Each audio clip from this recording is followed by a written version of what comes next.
Cette émission vous est offerte par le ministère de la Jeunesse, de l'Insertion professionnelle et du Service civique.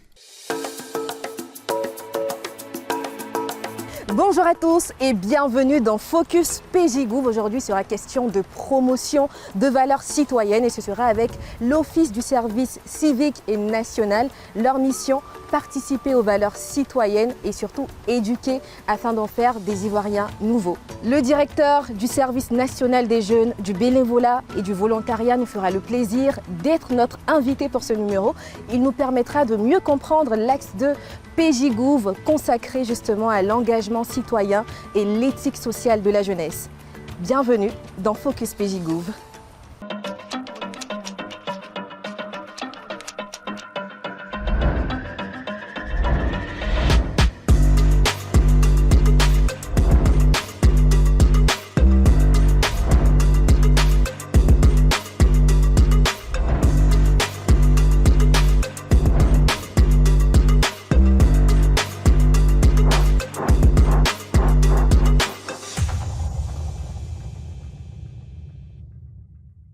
Le programme jeunesse du gouvernement, c'est aussi le renforcement de l'engagement citoyen et de l'éthique sociale. C'est dans ce cadre que de milliers de jeunes investissent dans des centres de formation au service civique. Immersion à présent dans l'une des cohortes à Dabou pour découvrir le parcours citoyen.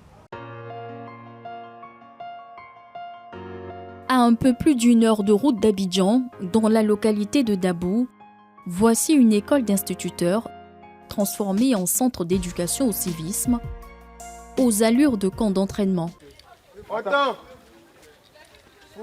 Cette fois-là, ils sont 150 enfants qui, pendant 10 jours, vivent au rythme d'une formation quasi militaire. Ces enfants, garçons et filles, sont âgés entre 14 et 17 ans et ont été envoyés ici sous accord parental. À l'arrivée, comme c'est le cas pour cette bande de retardataires, tous sont premièrement enregistrés. Ton nom? Dibé. Puis sont soumis à un strict contrôle. Pas de téléphone portable, rien qui puisse les distraire. Seules affaires autorisées, des vêtements et des fournitures scolaires. Leur point de chute, c'est dortoir aménagé, mais pas le temps de se poser, qu'il faut déjà s'habiller. Ce jour-là, la centaine de stagiaires va apprendre à sauver la vie d'une personne en situation de détresse. Déposer le bras au niveau de la joue, n'est-ce pas? Qu'est-ce que je vais faire? Je vais prendre cette jambe-là. Et là, juste avec ça, on a notre victime comme ça. C'est bon? Des séances conduites par des instructeurs, des gendarmes qui n'hésitent pas à faire participer les élèves qui, désormais, partagent le sentiment d'être plus utiles à la société. Ça me fait beaucoup du bien d'être là, car je peux sauver certaines vies d'aimer. C'est pour cela que je suis venu dans la formation civique, pour apprendre beaucoup de choses. À ce jour, ils sont au total 1000 jeunes qui ont bénéficié de ces stages de formation au civisme à travers toute la Côte d'Ivoire. Attention. Un programme baptisé Parcours citoyen, mis sur pied en 2023 par le ministère de la Promotion de la Jeunesse, de l'Insertion professionnelle et du Civisme et le ministère de l'Éducation nationale et de l'Alphabétisation. Pour cette édition 2024, ils sont au total 500 élèves dispatchés sur le territoire national. Et c'est le docteur Ouattara qui est sur le terrain, au pilotage et suivi de ce programme. L'objectif recherché, il est triplé. Il y a la lutte contre la vulnérabilité des jeunes, il y a la promotion de l'engagement citoyen et le dernier qui nous concerne, il y a le renforcement du comportement civique et citoyen. Au niveau du service national des jeunes, c'est véritablement l'objectif qui consiste à faire en sorte que les élèves qui sont reçus pour 10 jours pendant les congés scolaires, au sortir de cette formation, ils puissent avoir un comportement civique et citoyen renforcé en termes de respect des biens de la République, en termes de respect des symboles de l'État, en termes de respect des institutions de la République et des personnes qui les incarnent. Mais en plus des cours pratiques, en salle aussi, la formation se poursuit. On va dans un endroit je t'achète une sucrerie. Dans la sucrerie, Mamadou met des comprimés à l'intérieur. Et Mariam s'endort. Mamadou couche à des rapports sexuels avec Mariam. Est-ce que ce n'est pas un viol? Dans cette classe, Oui. cours de civisme sur les violences sexuelles. Bien souvent, ces modules sont tenus par des formateurs scouts. L'objectif est le même, susciter l'esprit de responsabilité et de discipline chez ces jeunes poulains. Les problématiques pour nous actuellement sont la drogue, la violence juvénile et surtout aussi la non-connaissance de ce que c'est que le bon citoyen. Il y a un grand impact parce que les retours que nous avons ici, des jeunes qui sont venus, que ce soit la première cohorte, surtout à la première cohorte, nous avons des jeunes qui sont venus avec vraiment des attitudes, des mauvais comportements. Sur les 10 jours, à la fin de ces 10 jours, nous avons constaté qu'il y a eu un changement et nous avons les retours des parents. Certains de ces enfants sont en redressement.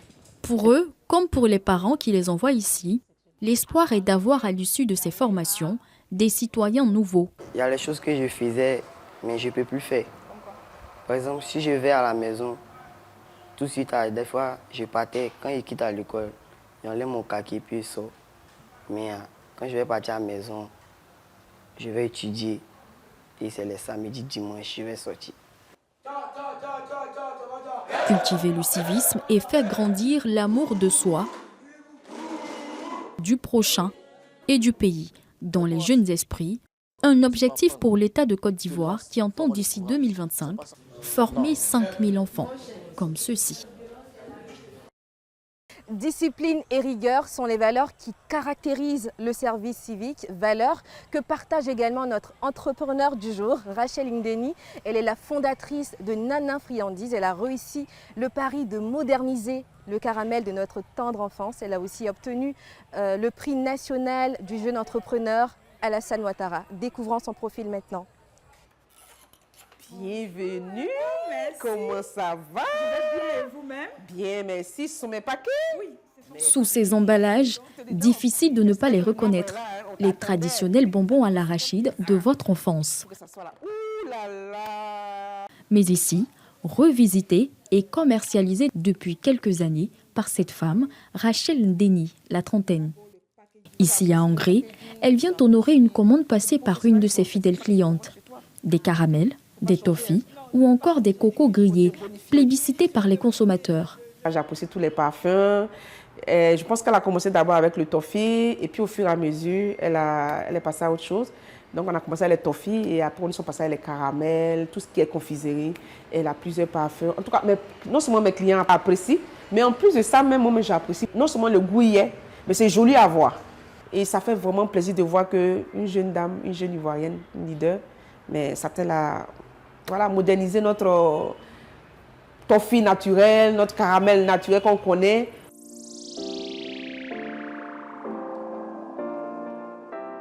C'est ici, dans la commune de Benjerville, à Abidjan, que la jeune entrepreneur s'est lancée il y a 3 ans, le pari de semi-industrialiser la production de ses friandises, dont pour l'heure, l'essentiel du travail se fait à la main. Il faut laisser quelques grains là-dedans pour qu'on puisse boire, voilà. Pour son caramel manufacturé, ce sont 50 kg d'arachides traités par jour, achetés directement auprès des coopératives à Korogo, dans le nord de la Côte d'Ivoire. Des cacahuètes grillées, puis torréfiées à l'ancienne. Pour le moment, c'est manuel. C'est vrai que ce n'est pas évident, ce n'est pas facile, mais déjà traditionnellement, c'est comme ça qu'on connaît.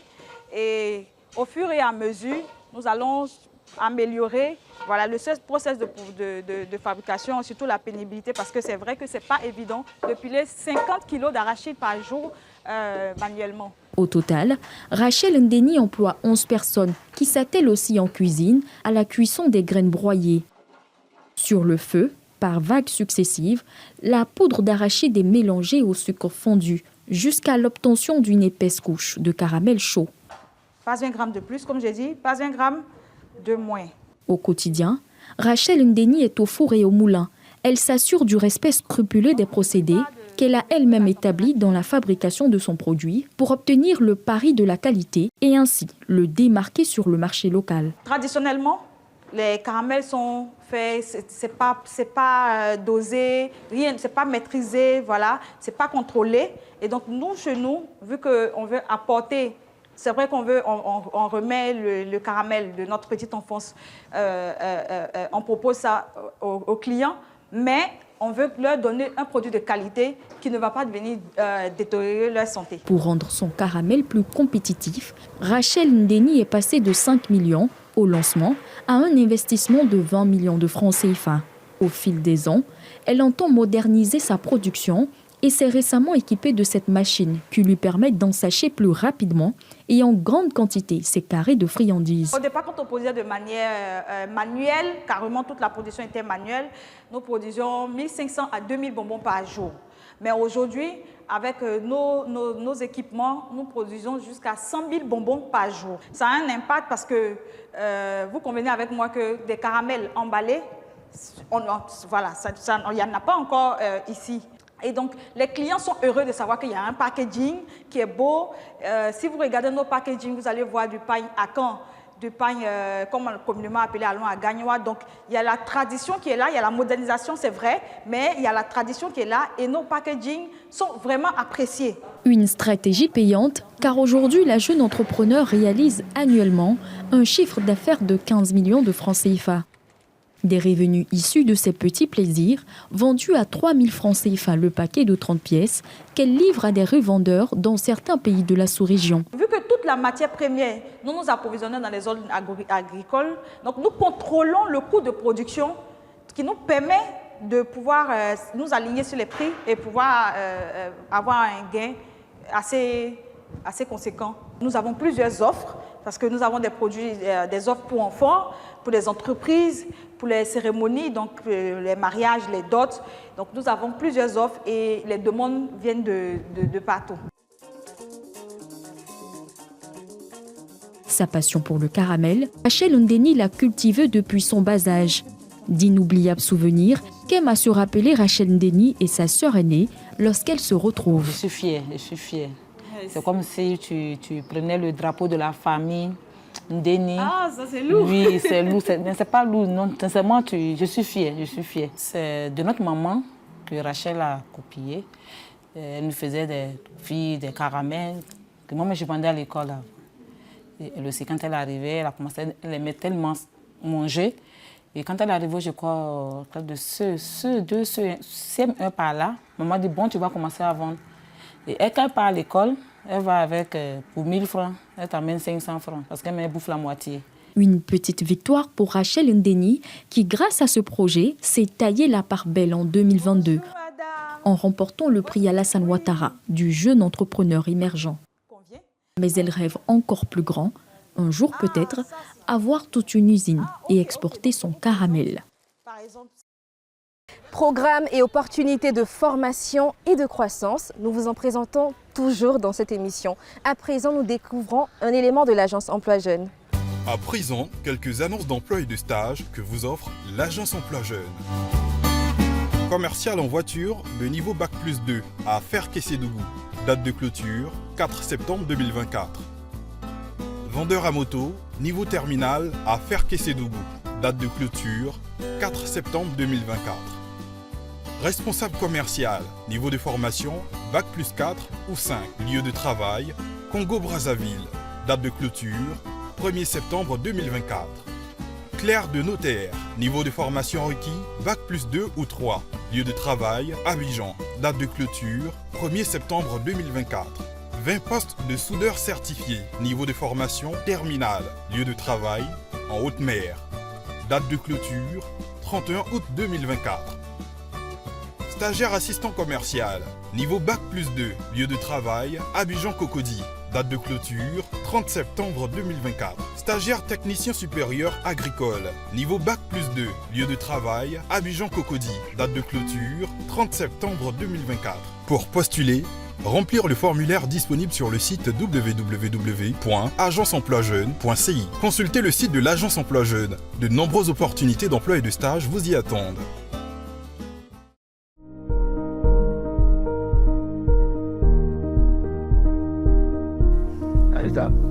Bonjour, docteur Ouattara. Bonjour Ina. Comment allez-vous? Ça va très bien, merci. C'est vraiment un honneur pour nous de vous avoir ici. Je vais très bien, merci. Alors, vous êtes directeur adjoint au service national des jeunes. Donc, vous êtes dans le bénévolat. Directeur du volontariat, du bénévolat et du service national des jeunes. C'est ça. À l'office du service civique national. C'est ça. C'est vraiment un honneur pour nous de vous avoir. Oui, c'est un plaisir partagé. Et on découvrait comme ça à l'instant le parcours citoyen. On y va, on va marcher tout de suite. Dans le reportage à l'instant, dans la rubrique Y croire, on a vu le parcours citoyen où des jeunes partent dans des centres civiques pour des formations. Est-ce que vous pourriez nous donner votre avis sur ce moment? Alors, c'est quoi le parcours citoyen? C'est simplement un outil de service civique qui est spécialement dédié aux jeunes élèves. Et ces élèves-là sont recrutés en partenariat avec le ministère de l'Éducation nationale, précisément à partir des directions régionales de l'Éducation nationale et de l'alphabétisation. Les jeunes élèves âgés de 14 à 17 ans qui sont reçus pour faire ce parcours de service civique-là, on le dira comme ça. Et l'origine de ce parcours citoyen-là, c'est le phénomène des congés anticipés. C'est véritablement la problématique de l'incivisme en milieu scolaire que nous traitons. En 2021, on a eu à avoir affaire à des élèves qui s'adonnaient à des comportements inciviques, en parlant bien entendu des congés anticipés. Sous l'impulsion de nos deux ministres, le ministre de la Jeunesse et la ministre de l'Éducation nationale, alors il y a eu une opération spéciale pour prendre en main tous les auteurs des actes inciviques, à savoir le phénomène des congés anticipés. On va aussi rapidement définir c'est quoi le service civique. Alors, le service civique, c'est simplement une initiative de réinsertion socio-professionnelle de l'individu. Voilà, à travers une formation de resocialisation, une formation professionnelle qui permette à l'individu, à terme, de pouvoir se réinsérer dans la société pour pouvoir être autonome sur le plan social. Donc, le service civique met véritablement l'homme au centre, au cœur de son champ d'action. C'est ça. Et si on entend très souvent bénévolat, volontariat, c'est quoi la différence entre les deux termes? La différence, elle est toute simple. Le volontaire comme le bénévole, ce sont deux individus qui s'engagent pour un service, un travail au service de la communauté. Mais la différence, c'est que le volontaire, il bénéficie d'une allocation pendant son activité, son temps de volontariat. Et en Côte d'Ivoire, ce temps-là part de 3 mois à 12 mois. Et le volontariat est véritablement encadré par des textes. Nous avons eu en 2023 un décret sur le volontariat. Et avant sa mission, le volontaire s'engage par écrit à exécuter véritablement un certain nombre d'activités en vertu du contrat de volontaire qui le lie à une structure d'accueil et à l'OSM. Et le bénévole, c'est tout individu qui s'engage de façon libre, mais lui, à la différence du volontaire, il ne bénéficie pas d'allocation.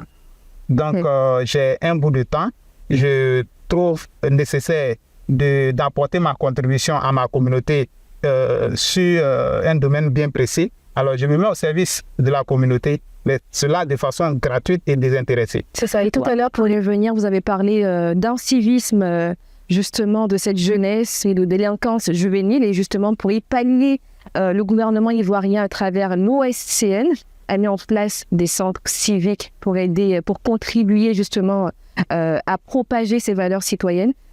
Combien de centres on a aujourd'hui Alors, au service? Les centres, nous en avons 5 sur l'étendue du territoire national qui sont la propriété de l'Office du service civique national. Nous avons le centre de service civique de Bembresso qui se retrouve dans la commune de Songon. C'est notre premier centre test, on va le dire comme ça. Nous avons 2 centres dans la ville de Bouaké. Il y a un petit centre d'une capacité de 150 personnes qu'on appelle le centre de service civique, le centre 1 de Bouaké. Et il y a le second centre qui est le centre de service civique Thiofosier de Bouaké, qui peut accueillir jusqu'à 500 jeunes. Nous avons le 4e centre qui se retrouve dans la commune de Boundiali, à Genguéréni, voilà, qui lui a une capacité qui tourne autour de 100 personnes. Et le dernier, c'est le centre de service civique de Guédipo. Guédipo, c'est à Sassandra, à une soixantaine de kilomètres de Sassandra. Quelles sont les personnes justement qui peuvent intégrer ces centres-là? Ces personnes-là qui sont reçues dans ces centres-là sont des personnes en situation de vulnérabilité, des personnes en échec scolaire à qui nous offrons une seconde chance de resocialisation et d'insertion professionnelle dans ces différents centres-là. Voilà. Et comment, en fait, c'est quoi le processus pour pouvoir y participer? Est-ce qu'il y a une plateforme? Oui. Le processus de recrutement il est assez simple. Il faut s'adresser aux collectivités territoriales. Il faut s'adresser également à l'Office du service civique national qui se retrouve à Abidjan. Donc c'est bien évidemment gratuit? Oui, c'est gratuit, c'est totalement gratuit, financé par le gouvernement de la République de Côte d'Ivoire avec l'appui de certains partenaires tels que l'Agence française de développement et l'UNICEF. Et tout à l'heure, vous avez parlé de programmes qui visent également, entre autres, la jeune fille âgée entre 16 et 24 ans, le programme intitulé Girl Power. Ce programme vise justement à accompagner ces femmes-là, ces jeunes filles. Donc, quelle est cette fiche proposée pour les métiers? Alors, sur le centre de Genguéréni qui reçoit spécialement les jeunes filles en situation de vulnérabilité, des filles mères, un dispositif spécial d'encadrement est mis en place avec des éducatrices préscolaires qui reçoivent les enfants pendant que les jeunes filles sont en formation de resocialisation d'apprentissage métier. Et pour les métiers, on peut citer entre autres les métiers de l'esthétique, de la coiffure, de la couture, les métiers liés à la pâtisserie, etc. Alors sur les autres centres, les métiers sont en fonction des spécificités régionales, mais après la formation, ce n'est pas seulement sur le centre de Genguéréni où les autres bénéficiaires qui sortent des autres centres de services civiques, il y a un processus de stage, voilà, généralement ça part de 3 mois à 6 mois, et après cela, il s'ensuit un processus d'insertion professionnelle, soit en emploi direct ou en auto-emploi, en partenariat avec l'agence emploi jeune qui le fait et qui nous accompagne véritablement là-dessus. Alors, quelles sont les prochaines actions à mener? D'accord, les prochaines actions déjà pour ce qui concerne l'actualité, je parlais tout à l'heure des missions de l'Office du service civique national. C'est 3 missions essentielles. La lutte contre la vulnérabilité qui se décline à travers tous ces centres de services civiques que j'ai cités, qui reçoivent, disons, les jeunes en situation de vulnérabilité. Et il y a la promotion de l'engagement citoyen à travers le programme du volontariat de bénévolat dont j'ai parlé tantôt. Et il y a le renforcement du comportement civique et citoyen des jeunes à travers le parcours citoyen que nous avons évoqué, qui s'est très bien déroulé. Et les élèves, au niveau du parcours, sont des modèles de comportement, des modèles de conduite au retour dans leurs établissements respectifs. Pour les plus grands, pour ce qui concerne le campus citoyen, ce qu'il faut savoir, c'est que le parcours et le campus se retrouvent dans une entité que nous appelons le Service national des jeunes. Et ce campus-là, il reçoit les élèves, qu'ils soient scolarisés ou déscolarisés, des étudiants. Nous sommes dans l'enceinte de l'université Félix Houphouët-Boigny de Côte d'Ivoire. Il y a beaucoup d'étudiants ici qui participent au campus citoyen. Il y a également des élèves fonctionnaires que nous recevons au cours du campus citoyen. C'est simplement un grand rassemblement de jeunes. En général, nous accueillons jusqu'à 500 jeunes sur un même site de formation pour créer la Côte d'Ivoire en miniature. Et la formation consiste à renforcer leur comportement civique et citoyen à travers un encadrement à la discipline, une formation civique et citoyenne et un renforcement de l'enseignement sur les valeurs coutumières. Parce que vous conviendrez avec moi que sans valeur, sans repère, l'individu va se mettre dans la marge dans la société.